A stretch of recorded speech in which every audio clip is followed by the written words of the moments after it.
Alright, so we have a rectangular loop of wire with sides 6 centimeters by 10 centimeters is orientated in the xy plane. A uniform magnetic field strength of 0.5 Tesla points in the negative x direction, so magnetic field is going to be to the left.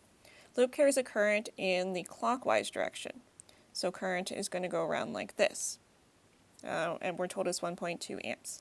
We want to know what the torque is, and we want to know what the magnetic moment is. Alright, so torque is calculated by current times magnetic field strength times area of the loop divided by the sine, or times the sine of phi. So I can plug in my 1.2 amps, my 0.5 Teslas, and times my 0.06 meters, times my 0.1 meters, so I converted my sides from centimeters to meters.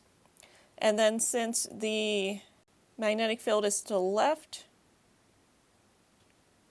and the current is either going up or going down, there's a 90-degree angle between the two of them, because we're looking at the situation where magnetic field strength is going like this, and current is going down like this.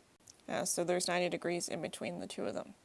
So we get a torque of 3.6 times 10 to the minus 3 newtons times meters, and the magnetic moment is calculated by current times area, so I'm going to take my 1.2 amps times 0.06 times 0.1 meters, the magnetic moment of 7.2 times 10 to the minus 3 amps times meter squared.